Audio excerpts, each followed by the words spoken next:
Oke, pertama-tama teman-teman media apa kabar? Baik. Makasih ya udah luangin waktu untuk nonton film kami. Sedikit aku mau bercerita tentang Ray ya. Yes.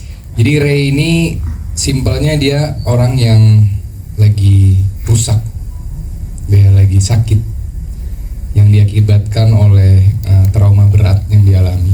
Dia mempunyai seorang istri. Bayangin aja, lu masih muda, lu menikah dengan satu orang yang lu sayang, yang lu cinta.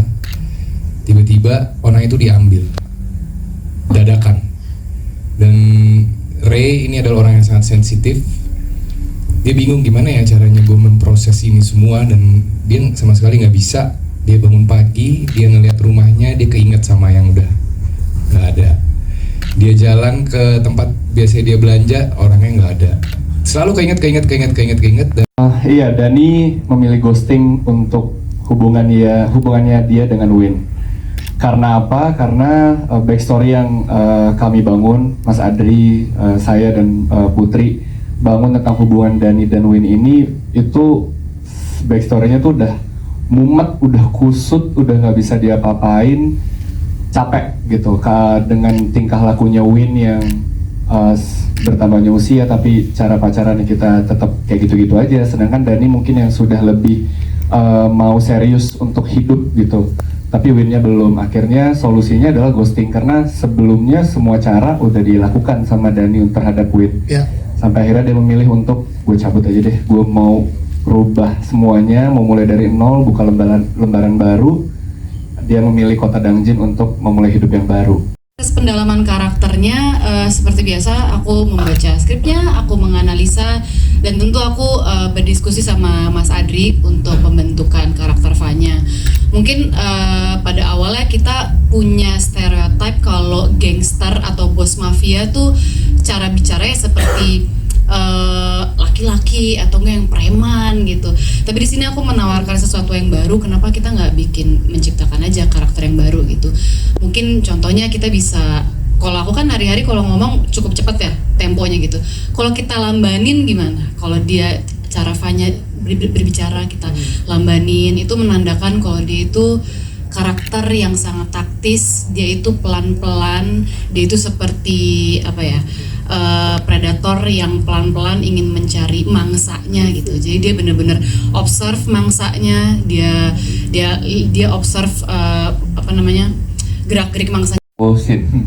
Scene yang paling aku siapin banget tuh pada saat masak ayam bakar bubu Bali. Itu simpel banget, itu rasanya kayak keluar aja gitu dengan sendirinya gitu, karena memang latar belakangnya Anto berasal dari Jawa dulunya, TKI yang kemudian pindah ke Korea dan lama di Korea menetap jadi hospitality di sana. Ya ada orang Indonesia ke Korea, kita bantu segala macam. Jadi scene itu tuh buat aku sedikit banyak aku persiapkan dengan khusus gitu, karena juga lawan mainnya juga Putri Marino juga ngasih umpan-umpan yang enak, dan Adri juga di sini itu membebaskan sekali kita mau ngapain, karena kita di tempat yang sempit, yang kecil, yang naruh kamera aja bingung ya Adri. 280 juta penduduk Indonesia yang nanti akan nonton juga feel the same way like we do.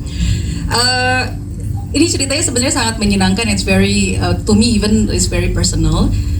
Kita mulai kerja sama mulai ngobrol tepatnya sama Relate itu is very smooth. Jadi ketemu meeting kedua kayaknya ya, dan kita udah let's go, let's do this gitu loh. Bahkan at that time baru aku ketemu sama Dus, belum ketemu sama Adri, tapi pas baca skripnya dan the way that Dus cerita ke kita secara story, and then what is the research behind, kita ngeliat wah gila nih, we love the story itu loh, especially about the Johatsu, and then tentang pekerja migran Indonesia itu kan sebenarnya jarang banget diangkat kisah yang behind the scene yang tentang cintanya, lebih tentang gimana sih kehidupan si pekerja migran itu.